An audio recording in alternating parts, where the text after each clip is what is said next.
Bonjour à tous. Merci pour votre présence aujourd'hui. Donc, on va parler d'agriculture bas carbone, d'agriculture régénératrice, de Scope 3. Donc, je suis François Thirard de Maizy Farm. J'ai l'honneur d'avoir auprès de moi 4 experts dans ces différents domaines. Donc, je vais commencer par ma droite, par Émilie. On va présenter chacune des sociétés juste après. On a également donc Hugo de Saint-Louis Sucre, Sébastien de Biosphère et Céline de l'Idea Seeds.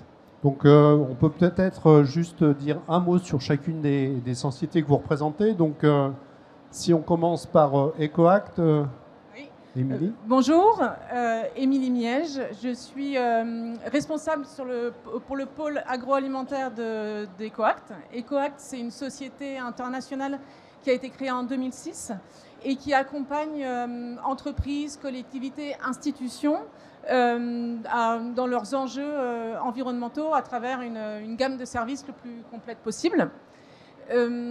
Alors, chez EcoAct, le pôle agroalimentaire, ça représente près d'un tiers de nos activités. Et nous accompagnons tous les maillons des chaînes de valeur agricoles, des coopératives, l'agro-industrie, la distribution. Et on les aide dans la mise en œuvre de leur plan d'action de décarbonation, la prise en compte des risques de transition, de biodiversité. Tout ceci en intégrant en fait un cadre réglementaire mouvant, comme on peut le voir, et exigeant. Voilà, il y a peut-être quelque chose quand même qui est important de préciser pour cadrer un petit peu et expliquer l'importance des discussions d'aujourd'hui. C'est que quand une entreprise agroalimentaire déploie une feuille de route climat-environnementale, la transition des pratiques agricoles reste une brique indispensable. Et il y a un chiffre qui permet d'illustrer, c'est que si on prend la moyenne des coopératives françaises, le 3/4 de leur empreinte se situe sur l'approvisionnement agricole, donc sur leur Scope 3 et sur les achats. Donc nous, si on est là aujourd'hui, c'est qu'on travaille avec Maizy Farm, parce que dans ce cadre-là, dans cet objectif, on a besoin de pouvoir accéder de manière la plus simple et la plus efficace possible aux données agricoles pour pouvoir modéliser les émissions du secteur agricole et projeter l'évolution des pratiques agricoles. Donc EcoAct, société de conseil. Hugo de Saint-Louis Sucre, tu peux nous expliquer en quelques mots qui est Saint-Louis Sucre?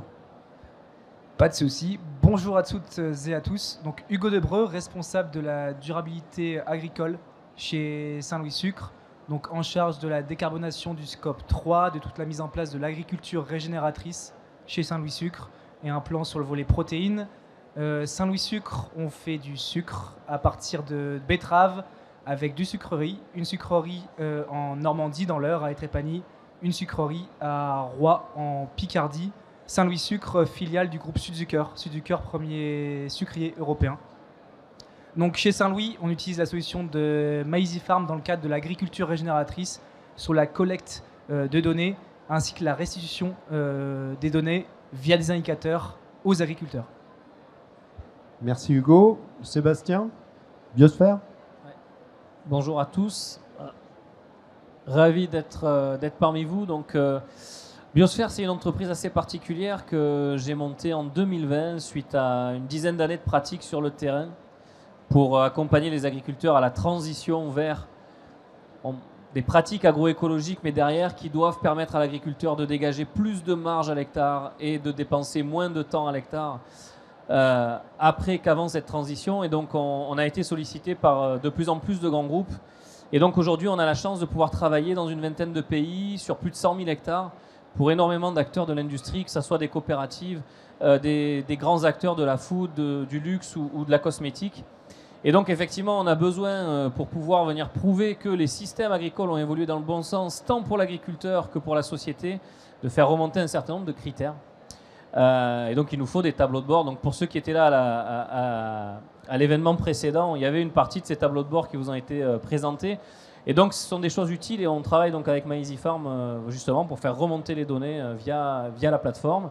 Et ça nous permet nous de nous concentrer sur le terrain, sur l'accompagnement auprès des agriculteurs, hein, puisque le succès d'un projet, c'est que les agriculteurs, à la fin, gagnent mieux leur vie et un meilleur confort de travail au travers de cette transition écologique qui est voulue par la société. C'est vraiment de faire se rejoindre les envies, les besoins des agriculteurs avec les envies, les besoins de la société. Merci Sébastien, mais on va présenter rapidement également, Céline va nous présenter rapidement l'IDEA. Oui, donc bonjour à tous, je suis Céline Coapé, je suis responsable innovation chez l'IDEA. Donc l'IDEA, c'est un semencier, donc on fournit des semences aux agriculteurs et aux distributeurs au niveau de l'ensemble de l'Europe. Donc des semences de grandes cultures, maïs, tournesol, sorgho, soja. Et on a également pour vocation d'accompagner les agriculteurs dans la transition agroécologique. Et donc dans ce but, on a développé une gamme qu'on appelle carbone, donc qui vont être composées de couverts végétaux, de protéagineux, de légumineuses, pour soit stocker du carbone, soit éviter d'émettre du carbone. Dans le cadre de cette offre-là, on a développé un service qui permet aux agriculteurs d'accéder à des crédits carbone, dont on va parler tout à l'heure. Et pour accompagner ces projets carbone et donc montrer qu'on a réussi à stocker ou à non émettre des tonnes de carbone, en fait, on s'appuie sur un outil de MyEasyFarm qui s'appelle MyEasyCarbone. Merci Céline, on aura l'occasion de revenir là-dessus. Donc, comme vous avez pu le voir, on parle d'agriculture régénératrice, d'agriculture bas carbone. On n'a pas encore parlé de Scope 3. J'ai juste mis derrière moi deux vues d'écran qui ne sont pas pour les opposer les unes aux autres. Mais quelque part, on a des sujets d'agriculture bas carbone, donc qui se concentrent sur la génération de crédit carbone. On parle en France, par exemple, du label bas carbone. Et puis, on a d'autres projets dans lesquels on parle plus d'agriculture régénératrice, qui sont beaucoup plus larges, puisqu'ils s'adressent aux 4 piliers fondamentaux sur lesquels l'agriculture a un impact, qui sont le climat, avec justement les sujets carbone, mais également la biodiversité, qui doit être au moins aussi importante que la partie climat. Et puis on peut parler de santé des sols, on peut parler de l'utilisation de l'eau, etc. Donc les projets d'agriculture régénératrice sont généralement beaucoup plus larges. Et puis on parle aussi avec les grands groupes agro-industriels qui se sont engagés, par exemple, dans leur démarche SBTI, de suivi du scope 1 et du scope 2, mais surtout du scope 3. Donc le scope 3, c'est quoi ? C'est d'être capable de mesurer l'impact et les changements de pratique des agriculteurs qui font partie de la chaîne, de la supply chain, de la chaîne de valeur de production des betteraves, dans le cas de Saint-Louis Sucre, mais du blé, de l'orge, etc., etc. Donc l'ensemble de ce suivi-là. Donc il y a un certain nombre de groupes agro-industriels qui se sont engagés il y a quelques années. Donc au début, c'est pas difficile, il suffit de dire oui, je vais le faire. Et puis maintenant, on arrive dans le moment où, au-delà de l'engagement, il faut montrer qu'on est capable de faire ce genre de choses. Donc on va essayer de débattre, de positionner ces différents sujets les uns par rapport aux autres. Donc peut-être une petite question pas de définition, mais sans vouloir opposer la partie in-setting et off-setting. Peut-être que, Émilie, tu peux nous positionner un peu le sujet. Alors, c'est vrai que d'un point de vue vocabulaire, il y a beaucoup de définitions, beaucoup de cadres, et c'est pas toujours évident d'y voir clair. Mais de manière très simplifiée, et pour s'accorder sur ce qui fait consensus, qu'est-ce que c'est que l'in-setting ? Donc l'in-setting, c'est toutes les pratiques d'investissement d'une entreprise dans sa chaîne de valeur pour permettre de réduire les émissions et d'augmenter la séquestration. Ça, c'est ce qui fait consensus. Après, on peut avoir des variations.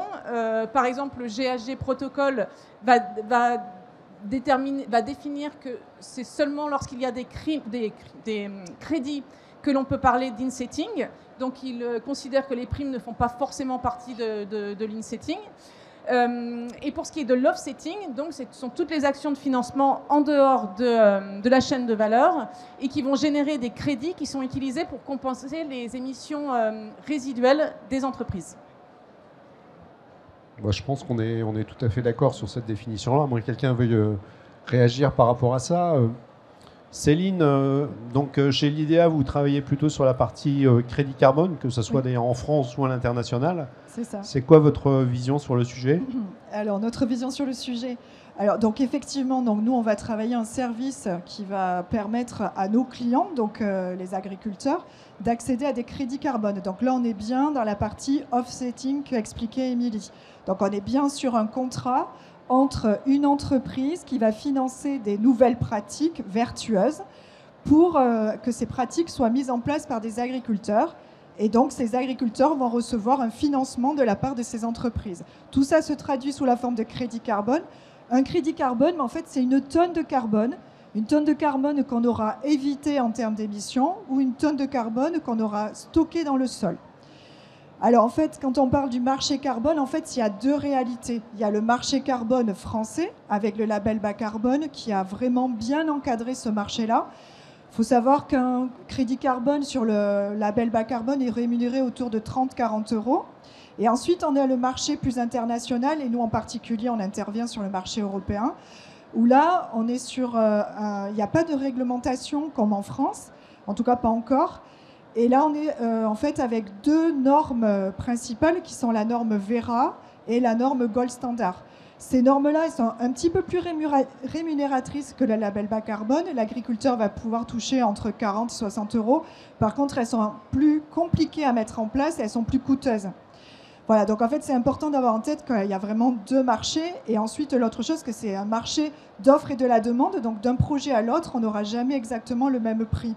Et c'est vraiment une négociation entre l'entreprise qui finance et les porteurs de projets qui sont des groupes d'agriculteurs.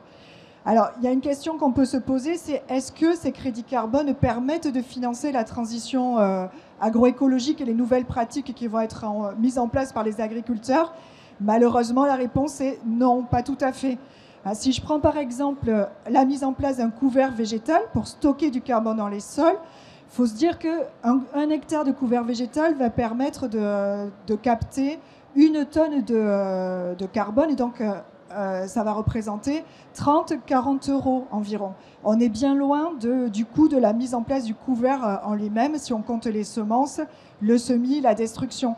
Donc en fait, il ne faut surtout pas le voir comme un revenu complémentaire pour les agriculteurs, mais plutôt comme une petite aide financière pour les inciter à mettre en place ces pratiques. Et en général, les agriculteurs qui s'engagent dans ces démarches-là sont des agriculteurs qui sont déjà convaincus des bénéfices agronomiques et des bénéfices économiques si ça leur permet de diminuer leurs intrants, par exemple. Voilà, ils sont déjà convaincus par cette démarche. Et le fait d'adhérer à un label bas carbone, par exemple en France, ça va leur permettre de couvrir une partie de la mise en place de ces pratiques-là. On reviendra sur la partie financement après. Hugo, vous avez une démarche un peu différente chez Saint-Louis Sucre. Est-ce que tu peux nous expliquer dans quelle logique vous êtes inscrit ? Tout à fait. Chez Saint-Louis Sucre, on croit énormément en l'agriculture régénératrice.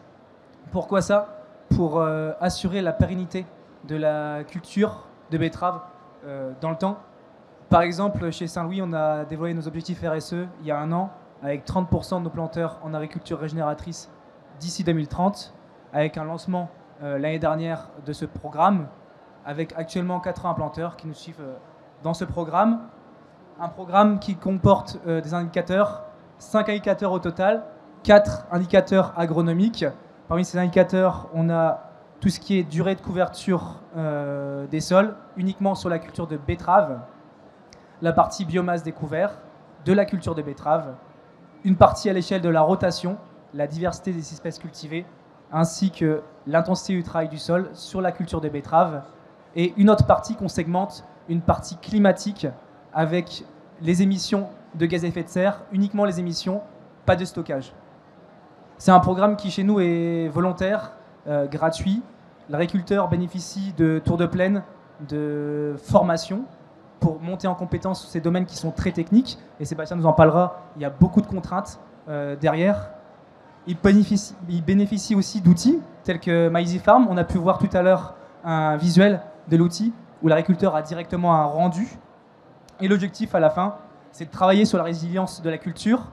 Là, on est uniquement en culture de betterave, mais l'objectif final, c'est à l'échelle de la rotation, d'aller jusqu'à la rotation, et tout en allant chercher derrière, c'est le nerf de la guerre, de la valeur ajoutée.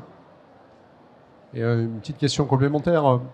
Dans la présentation précédente de Biosphère, j'entendais Franck qui disait que finalement, les agriculteurs, ce n'est pas tellement la rémunération qui les intéresse, c'est presque le conseil technique, le conseil agronomique pour évoluer dans le futur. Est-ce qu'il y a la même démarche ou vous avez le même constat chez Saint-Louis Sucre ? Tout à fait, c'est ce qui est mis en place actuellement. Un agriculteur, pour qu'il soit intéressé, il faut qu'on soit sur un programme qui soit pratique, pragmatique, et on a pu le voir l'année dernière, surtout un programme efficient, qui soit peu chronophage, un programme aussi robuste. Donc pour ça, chez Saint-Louis, on a mis en place un support agronomique, donc par deux façons. Une première partie, la montée en compétences de nos équipes techniques. Ils ont tous été formés à l'agroécologie avec une formation à Unis-la-Salle, qu'on peut voir un petit peu plus loin, de 22 jours. Aussi l'accompagnement par diverses entreprises. Donc chez Saint-Louis Sucre, on a Novalis Terra qui accompagne la ferme des Trépanies, une ferme agroécologique, et qui accompagne aussi nos agriculteurs en partie. Avoir aussi du support à l'innovation, parce que les agriculteurs nous disent oui c'est bien, mais comment on fait pour ça?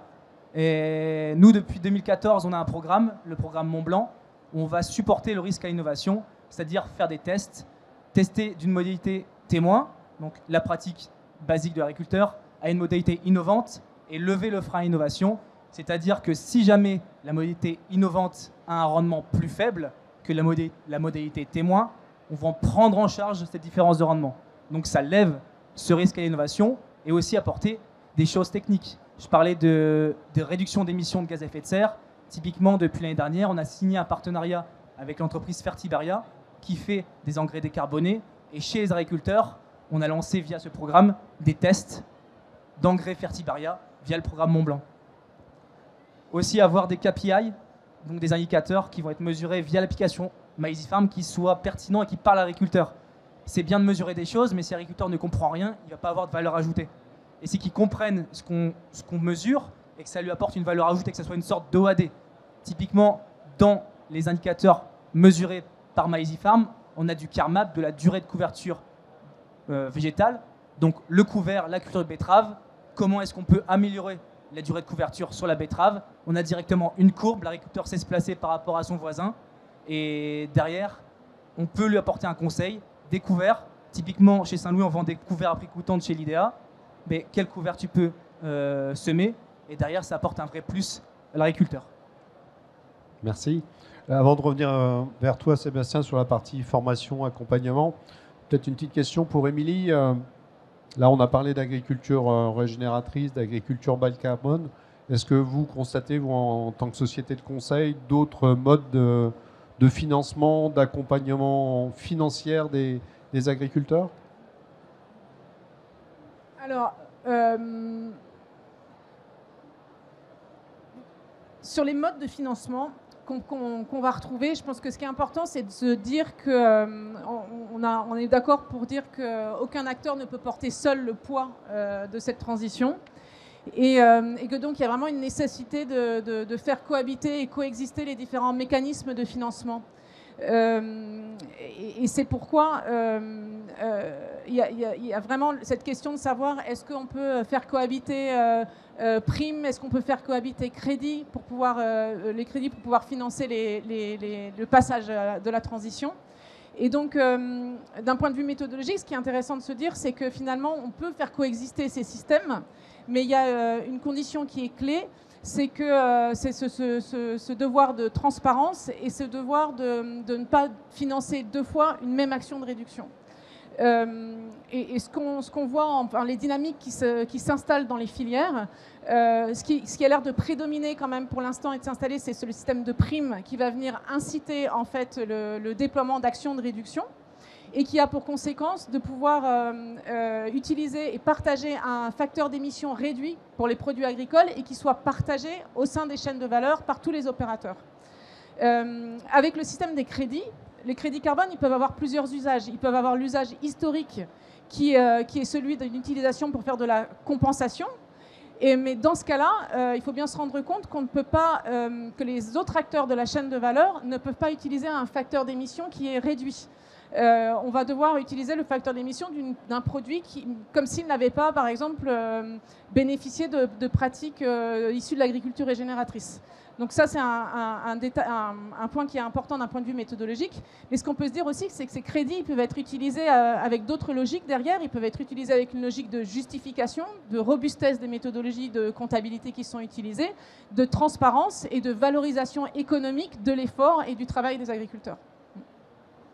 D'accord. Donc là, on a parlé un peu financement, mais le financement, je pense qu'on est tous d'accord. Je ne veux pas dire que c'est accessoire, parce que c'est important de pouvoir financer la chose. Je pense qu'il faut, on va en discuter avec Sébastien, en revenir aux fondamentaux de pourquoi on fait ce genre de choses. On ne fait pas ça juste pour aller chercher des crédits carbone ou des primes filières. Fondamentalement,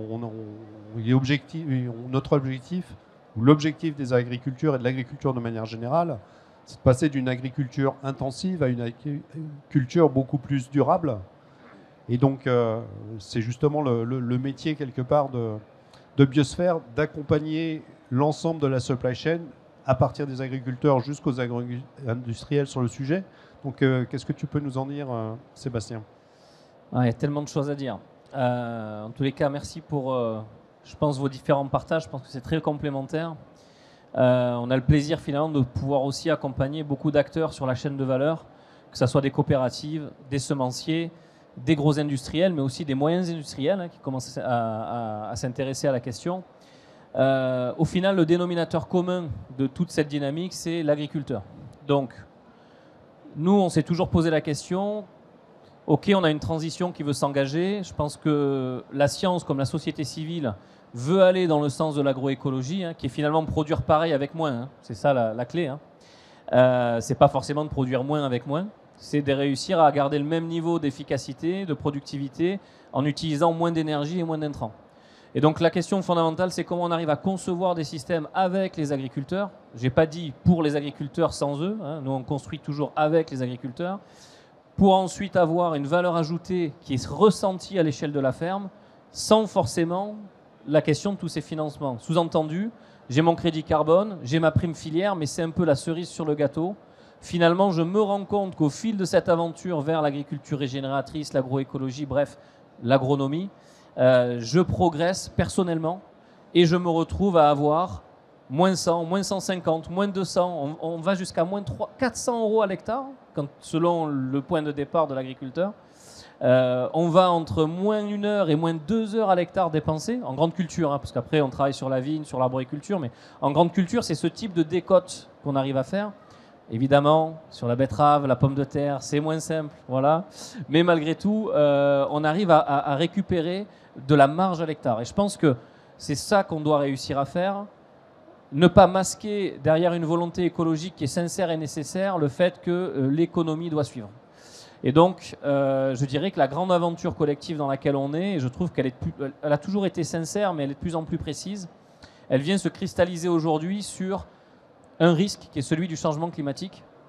En plus de vouloir permettre à la ferme d'être plus rentable, je dois anticiper le changement climatique qui est réel. Et aujourd'hui, nous, on fait des études agroclimatiques qui montrent que, grosso modo, le passage du climat historique à plus 4 degrés, c'est le climat de Perpignan à Paris. Donc, d'un point de vue changement des patterns climatiques, en moins de 100 ans, c'est quand même très violent. Et donc, la question, c'est comment aussi j'utilise l'agriculture régénératrice comme un outil dans ma boîte à outils, en tant que fournisseur, en tant qu'acheteur, pour stabiliser la résilience de mes filières agricoles, pour faire en sorte que l'agriculteur qui produit aujourd'hui dans cette zone puisse produire demain. Et parfois, on arrive à des constats sur ça sera plus possible de produire telle ou telle matière première dans tel ou tel endroit, parce que j'ai plus assez d'eau, parce que le rayonnement est comme ceci, parce qu'en termes thermiques, ça ne correspond plus à la physiologie de ma plante. Alors soit ça veut dire qu'il faut faire de la génétique, ça c'est votre spécialité. Il y a des challenges à ce niveau-là, mais des fois, il faut changer ce qu'on appelle la zone biogéographique en fait, de la culture. Et donc, tous ces challenges-là viennent s'accumuler. Et je crois que derrière cette agriculture régénératrice, il y a un outil d'adaptation à un ensemble de changements, qu'ils soient marchés ou climatiques, sur lesquels on doit travailler. Mais ce qui est certain, et je rejoins le fait qu'il faut que ça soit utile pour l'agriculteur, le dénominateur commun de tout ça, c'est l'exploitation agricole et comment on l'amène vers. Et comment on fait ? Effectivement, c'est d'abord la formation. On doit tous parler de la même chose. Quand on arrive sur une parcelle et que je dis matière organique devant 15 agriculteurs, je ne dois pas avoir 15 versions ou 15 définitions. Quand on dit lombric, ça ne peut pas être c'est un truc pour aller à la pêche, l'autre c'est un ingénieur des sols, puis l'autre un long quoi. Vous voyez, bon. Donc à un moment, il faut qu'on puisse s'aligner sur les définitions pour qu'ensuite on se pose la question de comment on travaille sur un itinéraire technique et comment on s'assure que la direction que l'on prend est plus intéressante. On a des choses, par exemple, ce qu'on remarque dans les programmes, c'est mes usages d'engrais, mes usages de phyto. Déjà, c'est les premières optimisations qu'on fait. On arrive dans certains pays, comme la Pologne, on fait 200 balles d'économie d'engrais dès la première année. Hein. Et on n'a rien changé, hein. Pas de régime de travail de sol, on n'a pas rajouté de couvert, rien. À l'identique, mais il y a trop d'engrais. Après, on va avoir la couverture des sols, avec son effet bénéfique sur 2 à 3 ans, mais aussi directement l'année suivante sur la structure du sol, ce qui me permet en soi, si ma parcelle est propre, d'éviter un labour et de passer sur une fissuration. Entre une opération qui dure 1h30 à l'hectare et une qui dure 3 quarts d'heure, j'ai déjà fait 3 quarts d'heure d'économie à l'hectare, et une qui va me coûter entre 120 et 130 euros et l'autre qui va me coûter entre 70 et 80 euros, j'ai aussi récupéré de l'argent. Si j'ajoute le crédit carbone, 50 euros, plus les 30 euros d'économie que j'ai fait par l'économie de mécanisation, je suis presque au coût du couvert. Donc finalement, l'un dans l'autre, l'approche économique doit driver ça, parce qu'à un moment donné, l'agriculteur, il met quand même sa vie, entre guillemets, sur la table de la transition. Il achète du temps et de l'argent, et après on doit transférer ça en KPI extra-financier d'intérêt pour l'ensemble des groupes. Et je pense que c'est cette aventure collective qui devient de plus en plus saine, je trouve, parce que le discours est de plus en plus clair. Alors tu nous as parlé beaucoup de climat, mais je pense que les aspects biodiversité, par exemple, sont des aspects fondamentaux. Hein. Je pense que les statistiques disent que en une génération, c'est-à-dire en moins de 30 ans, on a perdu 60-70% de la biodiversité, notamment entre guillemets à cause de l'agriculture. Donc c'est quoi l'impact des changements de pratiques par rapport à la biodiversité? Alors, après on va travailler plusieurs niveaux de biodiversité. On a la biodiversité au niveau des sols qui va me permettre d'avoir un meilleur volant d'autofertilité. Ça se construit en 3 à 5 ans. Voilà, grosso modo. Ça va être relié à la gestion des matières organiques et à la diminution du travail du sol. Avec les bons schémas techniques, on peut en 5 ans multiplier par 3 ou 4 la population de lombriques, multiplier par 2 la population de biomasse microbienne. Et donc derrière, j'ai un sol qui fonctionne mieux, qui se structure mieux, et donc j'ai besoin de moins dépenser à l'hectare pour le même résultat. Après, il y a la biodiversité aérienne qui va jouer un rôle très intéressant sur la régulation des ravageurs. C'est assez intéressant en grande culture, dans les zones à forte pression pucerons, etc. C'est d'autant plus intéressant en arboriculture et en vigne, où on arrive par exemple à diviser par 6 une population de cicadelles sur une vigne, sur une parcelle qui va travailler par exemple la ressource pollinique et nectar pour avoir plus d'auxiliaires. En travaillant sur ces deux niveaux-là, on arrive à pouvoir pousser la diminution d'intrants au maximum en gardant le même résultat technique, hein, parce que c'est ça l'idée. Et donc la biodiversité est l'outil qui permet de remplacer des intrants. Machines, pesticides, engrais. Jusqu'à un certain niveau. Hein. Je ne peux pas faire 80 quintaux de blé en mettant rien dans mon champ. Enfin, à un moment donné, c'est compliqué. Justement, on parle de ravageurs, on va parler de pucerons dans le domaine de la betterave. Hein. On sait qu'on a interdit l'utilisation des néonicotinoïdes. Ça t'inspire quoi la position de ce que vient de nous expliquer Sébastien, Hugo, dans le domaine de la betterave? Non, dans le domaine de la betterave, l'interdiction des néonicotinoïdes, toujours compliqué à prononcer. Il y a beaucoup de choses à faire. Et comment on peut y arriver? D'une part par l'agriculture régénératrice et par une combinaison de leviers. Actuellement, on n'a pas encore la solution pratique et pragmatique, mais on sait qu'en mettant en place différents leviers agroécologiques, on peut réussir à avoir des efficacités qui sont notables. D'accord. Émilie, c'est quoi ta position par rapport à cette agriculture régénératrice, le climat, la biodiversité et autres? Comment vous voyez ça chez l'IDEA? Alors nous, vraiment chez l'IDEA, on a pour vocation, je l'ai dit dans l'introduction, d'accompagner les agriculteurs dans cette transition-là. Donc on essaye de développer toute une gamme de solutions pour les accompagner. Et en même temps, on forme nos équipes également, d'ailleurs avec Biosphère pour l'équipe France. Parce que voilà, c'est très très important, cette transition. Elle demande quand même beaucoup de connaissances agronomiques, beaucoup de techniques. Et du coup, on ne peut pas seulement vendre un couvert végétal, par exemple. On est obligé de l'accompagner avec une équipe qui est formée à ça. Et aujourd'hui, tu considères que vos agriculteurs, aujourd'hui, ils ont quel niveau de formation et surtout, comment est-ce que ça évolue, ce genre de choses? Est-ce qu'il y a une évolution? Il y a des pionniers qui ont démarré, comme Sébastien, il y a quoi, 15 ans, 20 ans, sur le sujet?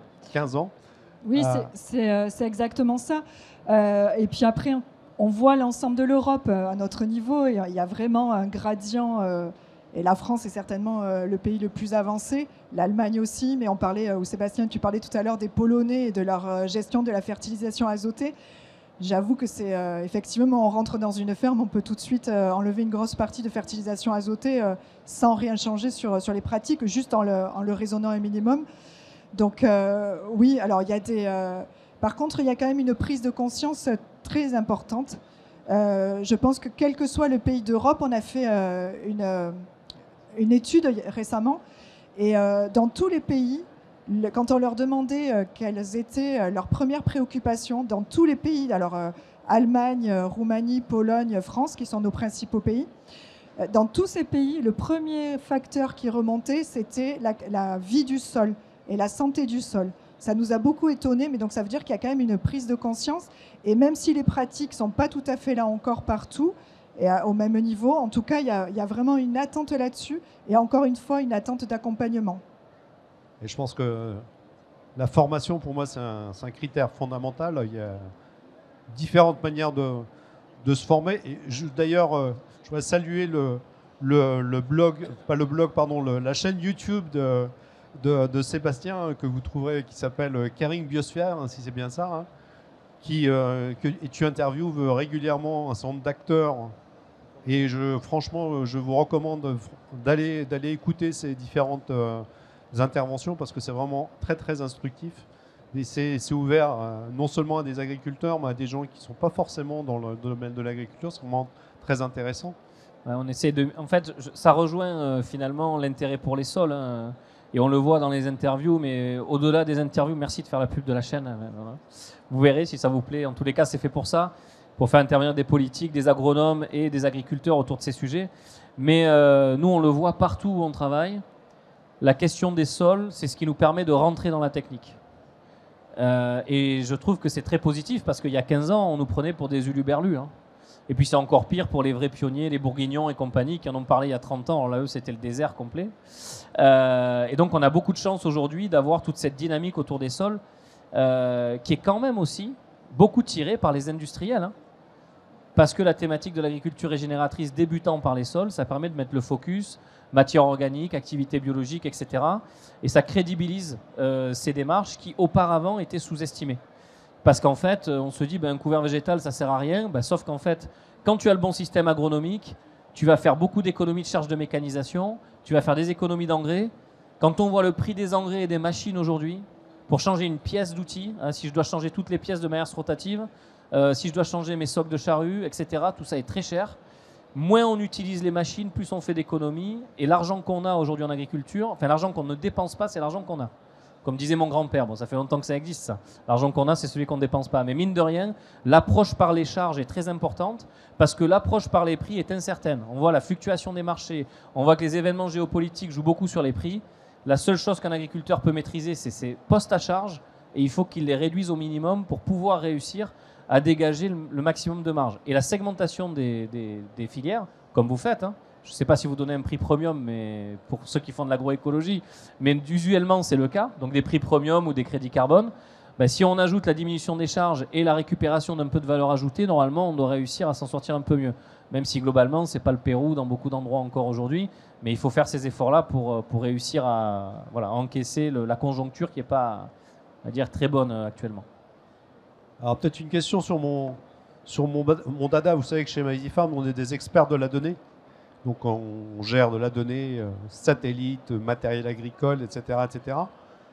Pour toi, est-ce que c'est important aujourd'hui d'utiliser de la donnée précise? Bon, je connais un peu la réponse, mais je tendrai de parler là-dessus, sur l'utilisation des données déclaratives par rapport aux données qui sont vérifiables. C'est quoi ta position par rapport à ce genre de choses? C'est un peu Je discutais, là, parce qu'on démarre aux États-Unis là, depuis 6 mois, et je discutais avec un gars aux États-Unis qui disait, mais quand même, l'histoire des MRV, c'est compliqué, parce que des fois, on doit dépenser plus d'argent dans la mesure que dans la valeur ajoutée additionnelle qu'on donne à l'agriculteur. Donc en fait, pour moi, la question que tu poses, elle est là. Quel est le bon niveau de précision avec la donnée à laquelle on doit accéder pour valider une démarche, mais au plus bas coût possible, pour qu'on puisse redistribuer le max de valeur à l'agriculteur? Et c'est pas simple. Et en fait, on s'aperçoit aujourd'hui que on faisait beaucoup de mesures déclaratives à un moment donné. Donc je pense que de toute façon, ces mesures déclaratives qui rentrent dans la PAC et tout ça, il faut les garder parce qu'en fait, on a l'habitude de les récupérer. Il y a le satellitaire sur le volet couverture des sols qui peut aider. C'est une combinaison de choses en fait qui doit nous amener à. Après, on est dans la preuve. La CSRD, la réglementation, mais toutes les démarches environnementales aujourd'hui doivent aller vers la preuve. Donc à un moment donné, il faut un minimum de remontée de data pour prouver que ce qu'on raconte est vrai. Et donc c'est là où il y a le challenge. D'ailleurs, finalement, la collaboration qu'on a fait ensemble pour monter MyEasySphere, qui est le module Regenag de MyEasyFarm, pourquoi on l'a fait? C'est parce qu'on en avait marre d'avoir des empilements de fichiers Excel. Parce que tous nos programmes, on devait suivre les données des fermes. Et on s'est dit, il vaut mieux un système qui rassemble et qui fiabilise la remontée de cette donnée. Donc on a trouvé ça chez vous parce que c'était très flexible et qu'on pouvait adapter les tableaux de bord de tous nos clients qui sont tous différents au travers de l'outil. D'ailleurs, vous avez fait encore un tableau de bord Saint-Louis-Sucre, hein, vous n'avez pas pris un tableau de bord de je ne sais quelle démarche tierce. Donc on voit bien que la personnalisation est importante, mais la nature des données, la remontée des données, la consistance du tableau de bord doit être assez forte. C'est pour ça qu'il faut le faire valider par des experts. Nous, on travaille aussi, on l'a montré tout à l'heure, de plus en plus avec le Planet Score, qui est une démarche tierce partie, qui est assez intéressante, parce que c'est validé par un comité scientifique tierce partie, l'ensemble des démarches. Nous, c'est ce qu'on essaye de faire. Donc, je pense que c'est ça la nature de données. Et on va aller de plus en plus vers l'automatisation, sinon ça va coûter trop cher. Donc, je pense que là, pour le coup, effectivement, vous êtes en plein dans le sens de l'histoire. Et Céline, peut-être ton point de vue sur justement sur les données, sur la capacité à aller chercher les données chez les agriculteurs et puis les freins à mettre en œuvre ces projets de manière générale? Oui, alors mon point de vue, ou peut-être plutôt le point de vue des agriculteurs quand ils nous remontent, voilà. Là, on parle d'outils MRV, tu l'as dit. Donc, les outils MRV, pour ceux peut-être qui ne sont pas familiers, M, c'est pour mesurer, R pour rapporter, V pour vérifier. Et ces outils-là, ils sont indispensables dans le cadre du label bas carbone parce que c'est avec ces données-là, en fait, que les crédits carbone vont être certifiés par des auditeurs indépendants. Donc, s'il n'y a pas de données, il n'y a pas de crédit carbone. Donc, c'est vraiment indispensable d'avoir ces outils. Par contre, le retour des agriculteurs, le premier retour, c'est que, premièrement, tous ne sont pas complètement autonomes pour se servir d'un MRV. Donc en fait, il y a quand même besoin d'accompagnement, encore une fois, de la part des techniciens, des distributeurs qui vont les accompagner dans ces projets, ou de la part même des équipes LIDEA quand on est sur des projets européens. Donc voilà, il y a une partie quand même qui se reporte sur des conseillers. La deuxième chose, c'est que c'est assez contraignant, ça demande du temps. Et du coup aussi il y a une histoire de retour sur investissement aussi de ce temps-là qui n'est pas toujours évident. Donc d'où l'importance c'est d'avoir des outils qui vont être interopérables avec d'autres outils pour ne pas avoir à saisir deux fois les données. Voilà, tout ce qui va être lié au satellite va apporter de la valeur aux données et en même temps va simplifier cette collecte-là. Il y a beaucoup de choses à mettre en place pour rendre tout ça plus facile. Et le troisième retour que j'ai, c'est un retour un petit peu d'inquiétude sur que vont devenir ces données en fait. La confidentialité de ces données, ce sont des données qui appartiennent aux agriculteurs. Il y a toujours quand même un petit doute par rapport à ce que vont devenir ces données, notamment par rapport à des fournisseurs comme nous ou à des industriels. Voilà, qu'est-ce qu'on va faire de tout ça? C'est un peu les questions qui reviennent. C'est une très bonne question. Là. Je ne sais pas si on a des agriculteurs dans la salle, mais j'ai souvent cette question. Mais à qui appartiennent les données? Est-ce qu'elles sont à nous? Est-ce qu'elles ne sont pas à nous, etc. Donc, nous, en tout cas, la réponse qu'on a chez MyEasyFarm, sur notre plateforme, c'est que les données appartiennent aux agriculteurs. Ils peuvent les partager avec leurs coopératives, avec les agro-industriels.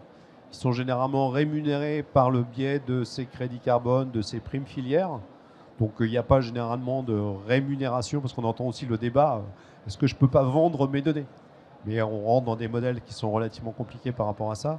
Nous, en tout cas, on est certifié Data Agri. Donc, je vois le stand de la FNSEA. Donc, on a le label Data Agri qui garantit que les données, on ne va pas les utiliser, à la différence d'autres acteurs, puisqu'il y a des acteurs qui, éventuellement, anonymisent les données et puis les réutilisent, les vendent à d'autres acteurs. Nous, ce n'est pas notre cas par rapport à ce genre de choses. Mais il y a un gros débat par rapport à ça, effectivement. Habituellement, ça doit être géré dans la contractualisation bi- ou tripartite avec les agriculteurs. Donc, en tout cas, dans les contrats filières, il y a un paragraphe sur Par exemple, déjà, le crédit carbone, est-ce qu'il appartient à l'entreprise qui paye pour le générer ou pas? Est-ce que, voilà, c'est des vraies questions. Et après, c'est contractuellement, le jeu de données qui est récupéré va être utilisé pour qui et comment. Il faut que ça soit, enfin, moi je considère qu'il faut que ça soit mis dans les bases contractuelles, voilà. Je sais pas vous comment vous fonctionnez d'ailleurs là-dessus, mais... Je peux te répondre directement. Nous, sur la partie Saint-Louis Sucre, on est vraiment sur la partie agriculture régénératrice avec un volet émissions de gaz à effet de serre, donc déjà pas de stockage, donc pas de génération de crédit carbone. Et nous, Saint-Louis et le groupe Suzuker, on a une position claire là-dessus. Le crédit carbone appartient à l'agriculteur, donc possession du crédit carbone pour l'agriculteur, et l'agriculteur d'ailleurs en fait ce qu'il veut. Et du côté de la récupération des données de ces agriculteurs, justement, c'est vous qui faites le boulot, c'est les agriculteurs qui saisissent les données, comment ça se passe? Alors, ce qui se passe, c'est qu'on travaille avec une entreprise qui s'appelle Maizy Farm. Je ne sais pas si tu connais. Non, donc on passe directement par Maizy Farm. On avait un cahier des charges qui était simple, 30 minutes maximum pour récupérer l'ensemble des données, les données qui permettent de calculer les indicateurs agriculture régénératrice. Donc, comment simplifier le satellitaire. Donc, on passe sur les durées de couverture avec du CareMap directement. Maizy Farm qui nous permet de mettre un point GPS pour les parcelles de betteraves. Et sur toute la partie SBTI, donc on a une partie émissions de gaz à effet de serre qu'on reporte sur le SBTI, parce que Saint-Louis et Suzuker, on a SBTI 1.5. On va utiliser une partie des informations qui sont utilisées pour l'agriculture régénératrice et complémentées par d'autres informations derrière. L'objectif, c'est que l'agriculteur il remplisse ces informations à un seul endroit, une seule fois, qu'il n'y ait pas de double saisie. Parce qu'on est tous pareils, on a tous marre de répéter 2 fois la même chose. Donc c'est vraiment que ce soit le plus simple possible, le plus efficace, mais c'est aussi je donne, je reçois. C'est pas je donne des informations, je donne mon point GPS ou je donne mon itinéraire technique sur la betterave et je ne reçois rien. C'est grâce à l'application qu'est Maizy Farm derrière, c'est je remplis l'ensemble des informations de ma culture. À la fin des 30 minutes, j'ai derrière directement la restitution des indicateurs et l'agriculteur, une fois qu'il a complété l'ensemble des infos, il sait dire ma durée de couverture et de temps. Par rapport à la petite région agricole, par rapport à mon voisin, je suis là. Par rapport au niveau, où est-ce que je suis? D'ailleurs, ça peut prodiguer directement un conseil. Sur chaque indicateur, il a une jauge. Et ça permet aussi de se mettre en perspective. Et derrière, nous, les inspecteurs de culture, donc qui sont les conseillers techniques, vont pouvoir donner directement un conseil. Tu es là, tu es là, tu es là. Est-ce qu'il y a une possibilité d'amélioration? Oui, non. Parce que des fois, on n'a pas de possibilité d'amélioration. Parce que techniquement, pas de solution. Ou est-ce qu'on veut mettre en place une amélioration? Oui, non. Donc, on met ça en place directement via Maizy Farm. Et je peux vous dire, donc, on a aussi notre solution, qui est une solution formulaire papier, mais qui ne reçoit pas du tout le même accueil que la solution ergonomique de Maizy Farm. Donc, en une demi-heure, l'agriculteur a complété toutes les infos. Et on a aussi la solution directement avec des logiciels de traçabilité, tels que mes parcelles, SMAG, on ne va pas tous les citer, où l'agriculteur, en se reliant directement, va pouvoir en 5 minutes, grand maximum, compléter l'ensemble des infos pour la culture de betterave. On a parlé beaucoup des agriculteurs, des données des agriculteurs. Je vais peut-être venir vers toi, Émilie, par rapport aux groupes agro-industriels ou aux coopératives. On entend en ce moment beaucoup parler de la CSRD, je ne veux pas dire de la remise en cause, mais en tout cas du délai qui pourrait être mis en place par rapport à la CSRD. On a parlé tout à l'heure rapidement du Scope 3 et de SBTI, enfin, sans rentrer dans les détails de ce genre de choses. C'est quoi ton sentiment de la position des agro-industriels, des coopératives par rapport à ces différents sujets, en partant bien sûr des données des agriculteurs, puisque c'est la base en fait? Alors, pour parler d'actualité, peut-être, on peut commencer par la CSRD.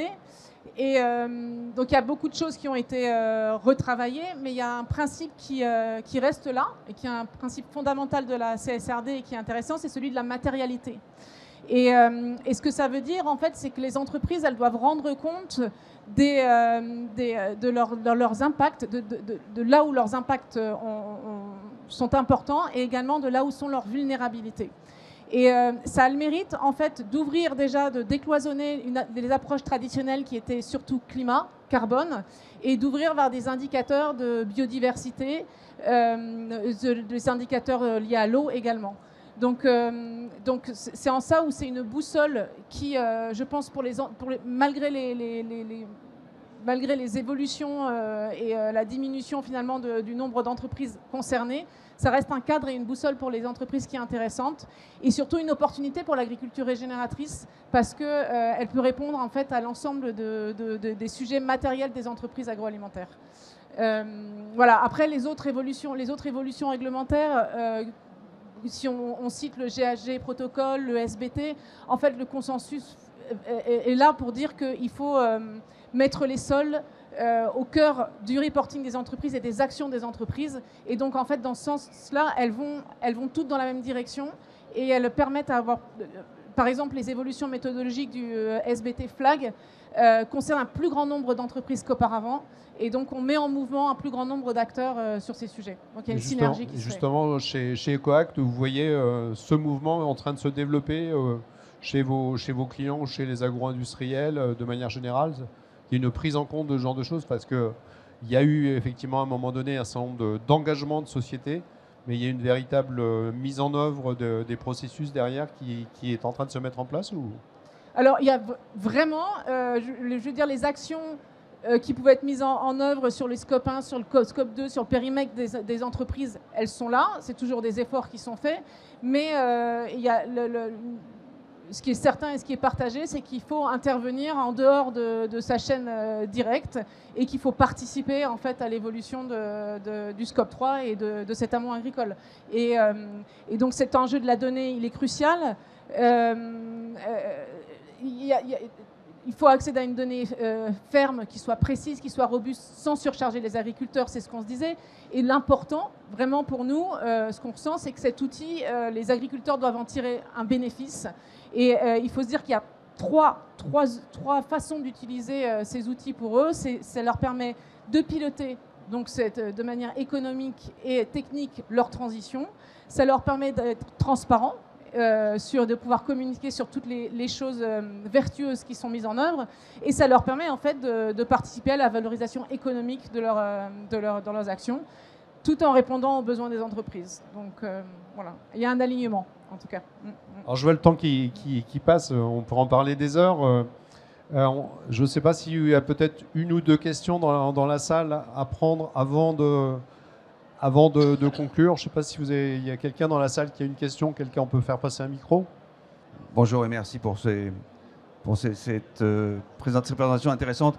Yves de Solage-Cargill, combien d'années, c'est peut-être pour Sébastien, combien d'années vous pensez qu'il va falloir pour que les agriculteurs puissent autofinancer ces changements? Très sincèrement, on va dire que la réponse dépend des fermes, mais en tout cas pour ce qui est de la grande culture, je dirais que ça peut aller de 0, parce qu'en fait ça dépend de quoi on parle dans l'agriculture régénératrice. Est-ce qu'on se dit que l'agriculture régénératrice c'est de faire du semi-direct sous couvert vivant? Est-ce que l'agriculture régénératrice c'est de faire du semi-direct? Ou est-ce que c'est de faire, on va dire, des pratiques de travail de sol les minimales possibles, mais où on reste quand même avec un volume de travail de sol, on va dire variable, mais on va dire ce qu'on appelle en TCS, technique culturale simplifiée, où on va venir scarifier le sol sur 4-5 cm, ou de temps en temps fissurer devant une culture de printemps par exemple. Si je prends la dernière hypothèse, c'est-à-dire que je passe d'un système très intensif en travail de sol, où je vais quand même mettre beaucoup d'engrais et je raisonne pas trop, cette première étape de je rationalise mon travail de sol, je rationalise mes engrais, je maîtrise le statut organique de mes sols, ça s'autofinance direct. Il n'y a pas d'investissement, il n'y a rien. C'est du bon sens agronomique qui des fois est un peu perdu. Et nous, on arrive à faire, c'est ce que je disais, entre 100 et 400 euros d'économie à l'hectare sur une ferme de grande culture hors culture d'industrie. C'est plus compliqué la culture d'industrie, mais même la culture d'industrie, un bon couvert végétal, l'arrêt du labour, fissuration, harmonisation des engrais, on arrive à faire des trucs pas trop mal. Mais ça dépend de la ferme, ça dépend. Souvent, on a des sols qui sont en dessous de 1,2, 1,3 de matière organique, c'est quand même compliqué, puisque la capacité qu'on a à réduire le travail de sol, c'est est-ce que j'ai quand même encore un peu de vie dans mon sol et est-ce que j'ai encore un peu de matière organique. Si après, je vais vers un système que j'appelle mature, c'est-à-dire, par exemple, semi-direct. Si je n'ai pas de culture d'industrie, je peux aller vers ça. Si j'ai des cultures d'industrie, je vais être en semi-direct sur mes céréales et en fissuration sur mes cultures d'industrie. mais c'est plus complexe parce que mauvaise récolte, etc. Je devrais retrouver une forme d'intensification du travail de sol. Là, on va devoir faire du réforme de parc machine. Donc là, pour le coup, il y a un investissement. Je vais devoir acheter un strip-till, 80, 100 000 balles. Je vais devoir acheter un semeur semi-direct, 130 000 balles. Mais ça veut dire que derrière, je ne vais pas renouveler ma charrue et ma herse rotative. Ou en tous les cas, moins. Donc, je vais dépenser ce même coût si je dois renouveler. Donc en fait, imaginons que la transition débute au moment où je dois renouveler mon parc machine dans 1 an ou 2 ans en tant qu'agriculteur. Ben, c'est le bon moment peut-être pour faire la transition et se dire, bon, je ne vais pas renouveler toutes ces machines qui me permettent de faire mon itinéraire classique. Je vais aller vers d'autres types de machines. Finalement, le coût va être globalement la même chose. Je vais amortir sur 7-8 ans. Donc, bon an, mal an, transition, pas transition, j'aurais dépensé cet argent. Maintenant, j'ai renouvelé mon parc machine il y a 2 ans pour faire mes itinéraires classiques. Et j'ai ce programme agriculture régénératrice par Saint-Louis-Sur, par Pernod Ricard, par Euralis, par l'IDEA qui arrive. Et je me dis, mince, j'ai fait les mauvais investissements. Ben là, on va faire de l'intermédiaire pendant 5-6 ans, on va se laisser le temps. Et ça peut se faire, entre guillemets, sans forcément avoir besoin d'énormément d'argent. Maintenant, les meilleurs programmes qu'on ait, on va avoir un bailleur qui va aider à l'investissement machine via une CUMA ou via directement les agriculteurs. On va avoir de la facilitation de prêt parce qu'on a un acteur bancaire qui va faire un prêt à des très, très faibles taux et qui va permettre de pouvoir rénover ce parc machine. Le fait d'être en groupe de 5 ou 10 agriculteurs au même endroit peut motiver l'achat d'un semoir direct ou d'un strip-till qu'on va partager. Donc ça, ce sont des choses qu'on met en œuvre dans les programmes qui permettent de faciliter la réforme de ce parc machine qui parfois est important. Mais nous, on essaie toujours d'être dans la perspective de quand bien même tu n'aurais rien en termes d'aide, il faut que ça soit d'intérêt pour toi. Ça ne sert à rien sinon. Sinon, je mets de la subvention, puis quand la subvention s'arrête, le gars, il repart en arrière. Donc ça doit être la cerise sur le gâteau. Crédit carbone, prime filière, c'est pour partir en vacances. J'exagère, mais vous voyez ce que je veux dire dans l'état d'esprit. C'est comme ça, en tous les cas, que nous, on le conçoit et qu'on forme les équipes internes de Biosphère, de ne pas être dans ce discours un peu moralisateur ou trop écologue en disant « t'inquiète pas, je vais te donner des sous, puis tu vas aller en agroécologie ». Non, l'agroécologie est plus performant que l'agriculture conventionnelle aujourd'hui.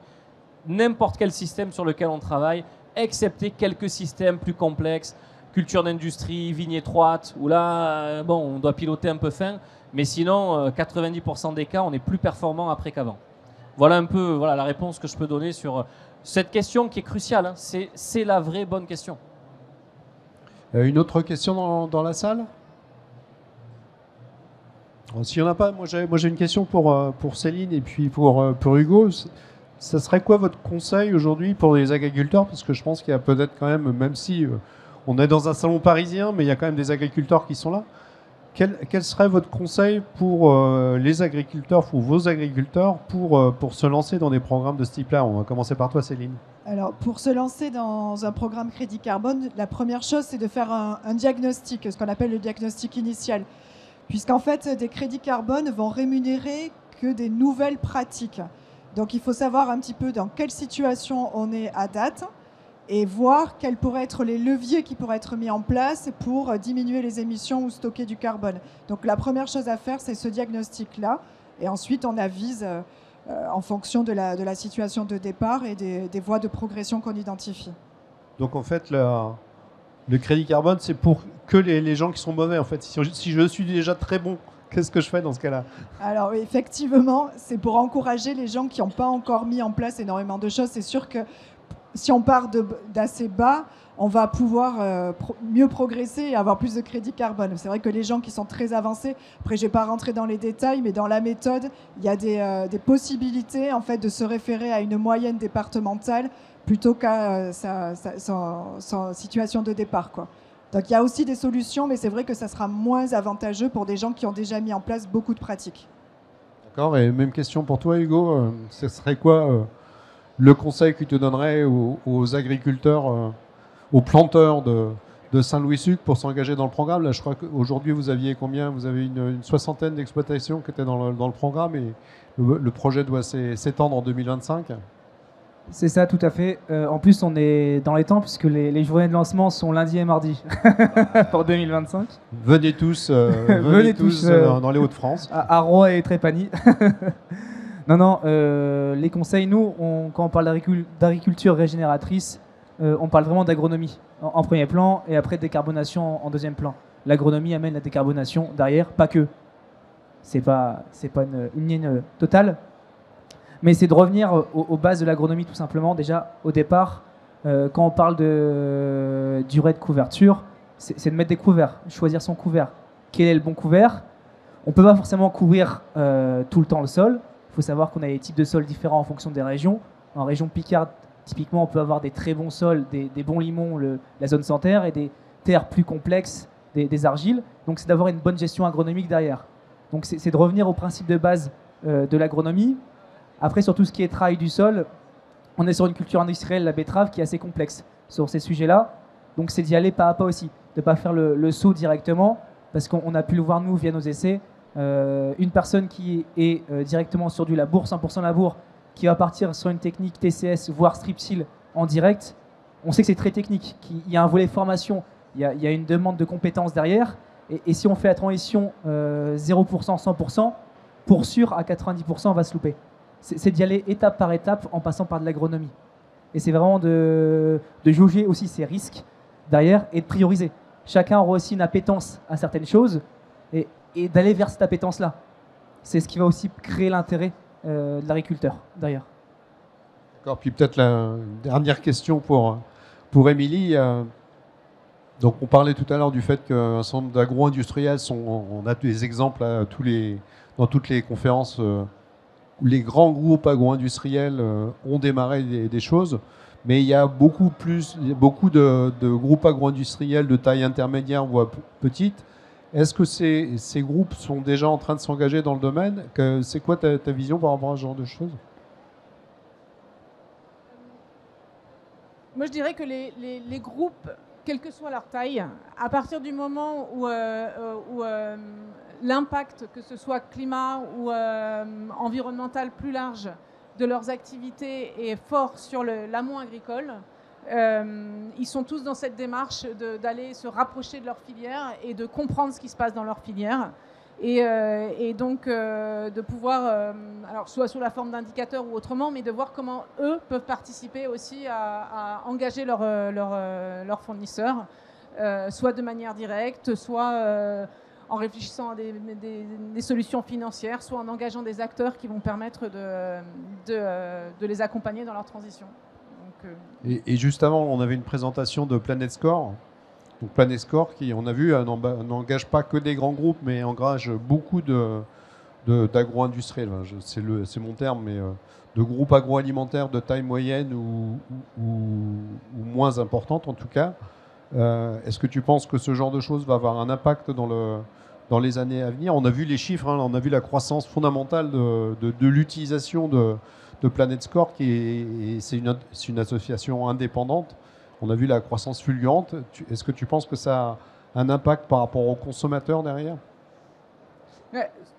Ce qu'on espère, on peut qu'espérer là pour le moment, c'est que ce soit un levier en fait que ça permette de flécher la consommation vers ces produits qui sont mieux-disants et que voilà, ça puisse accompagner cet effort. C'est ce qu'on souhaite, en tout cas. Parce que je pense qu'il y a un problème on n'a pas le temps d'en parler maintenant, mais je pense qu'il y a un problème de répartition de la valeur entre le prix payé à l'agriculteur, le prix que nous, consommateurs, on paye quand on achète un paquet de gâteaux ou un litre de lait. Donc il y a un problème de répartition de la valeur. Et je voyais tout à l'heure la présentation de Planet Score qui disait que le fait d'avoir cet indice Planet Score faisait que le consommateur final était prêt à payer plus cher le produit parce qu'il avait l'information. Pour moi, des choses comme ça, c'est très fondamental en fait. Voilà, donc écoutez, le temps a passé très très rapidement. Merci de votre attention. Sachez que si vous flashez le QR code qui est derrière moi, vous aurez accès au replay de cette présentation. Vous aurez accès également au lien des différentes personnes qui étaient sur la scène aujourd'hui, donc vous pourrez continuer à discuter avec eux. Donc n'hésitez pas à flasher et puis à vous inscrire pour obtenir le replay de la présentation. Je vous remercie beaucoup pour votre attention. J'espère qu'on a été intéressant. Et puis, je pense que la prochaine conférence va commencer dans quelques secondes. Merci beaucoup, en tout cas.